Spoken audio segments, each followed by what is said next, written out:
नमस्कार दोस्तों, आज हम आपके सामने लेकर आए एंशियल वेलनेस की ऑरा शुद्धि धूप। ये धूप काऊ डंग, नेचुरल इंग्रेडिएंट्स और उन इंग्रेडिएंट्स से बनाई गई है जो नेगेटिव एनर्जी को रिमूव करने का काम करते हैं। अगर आपको लगता है आपको किसी की नजर लग गई है, या आप नेगेटिव एनर्जी महसूस कर रहे हैं, या आप शरीर में कोई भारीपन महसूस कर रहे हैं, या घर के किसी भी कमरे में कोने में आप जब जाते हैं और आपको अनकंफर्टेबल फील होता है, तो आप इस ऑरा शुद्धि धूप के द्वारा आप वहां की ऑरा क्लीनिंग कर सकते हैं और नकारात्मक ऊर्जा, नेगेटिव एनर्जी को रिमूव कर सकते हैं। अब हम बताते हैं इसको इस्तेमाल कैसे करना है। हम इस ऑरा शुद्धि धूप के द्वारा किसी पर्सन के पर्टिकुलर नेगेटिव एनर्जी को भी निकाल सकते हैं, उसके ऑरा की क्लीनिंग कर सकते हैं और घर की शुद्धि भी कर सकते हैं। तो आज हम आपको सबसे पहले दिखाते हैं कि अगर आपको किसी पर्सन की नेगेटिव एनर्जी नजर उतारनी है तो इस ऑरा शुद्धि धूप के द्वारा से कैसे उतार सकते हैं। आपने सबसे पहले क्या करना है, ये जो लोबान कप दिया गया है आपके सामने ऑरा शुद्धि का, आपने इसको जला देना अच्छे से, और ऊपर से जलने के बाद आप इजिली से आराम से नीचे पकड़ सकते हैं। और अगर आप पकड़ना चाहें, थोड़ा हो सकता है आपको इसका थोड़ा डर रहे, तो आप किसी भी इंसेंस बर्नर में,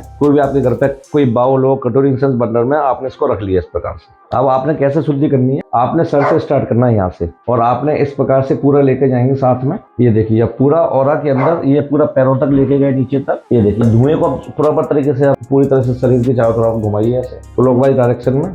ऐसे आपको क्या करना है, कम से कम 2 से 3 बार आपको आगे करना है, और उसके बाद आप पर्सन को घुमा दीजिए, व्यक्ति को पूरा घूम जाइए बैक साइड में, और इस प्रकार से एक बार आपने बैक साइड से भी करना है। तो इससे क्या होगा कि आपकी पूरी तरह से जो भी नेगेटिव एनर्जी की नजर लगी हुई है, वो नजर आपकी पूरी तरह से ऑरा की शुद्धि हो गई है अब आपकी। और पूरा होने के बाद जस्ट एक बार आप ऐसे ऐसे कर दीजिए, इससे पूरी इनकी ऑरा शुद्धि हो गई है। अब आपने देखा कि हमने व्यक्ति की कैसे ऑरा क्लीनिंग की। अब आपको अपने घर की अगर शुद्धि करनी है तो आपने क्या करना है, घर के जो कॉर्नर्स हैं, कॉर्नर्स में आपने इसको लेके जाना है और नीचे बिल्कुल रख देना है जमीन में, और इस धुएं को छत तक जाने दे, ऊपर तक। क्योंकि जो भी नेगेटिव एनर्जी ज्यादातर जो इकट्ठी होती है वो हमारे घर के कॉर्नर्स में इकट्ठी होती है। और जो आपका घर का मेन डोर है, आप उस पर क्लॉकवाइज डायरेक्शन में 3 से 4 बार कर दें। आपकी जो घर की विंडो, आप उस पर क्लॉकवाइज डायरेक्शन में आप इसके कर दें। और अब आप देखेंगे कि इसको करने के बाद आपको इंस्टेंट ही रिलैक्स महसूस होने लगेगा, आपको चेंजेस महसूस होने लगेगा। और आप जैसे डेली पूजा करते हैं, आप इसे अपने डेली पूजा में आप इसे इंक्लूड कीजिए, आप इसी से शुद्धि कीजिए, तो आप देखेंगे डेली बेसिस पर आपके घर की शुद्धि होती रहेगी, पॉजिटिव एनर्जी आपकी एनहेंस होती रहेगी।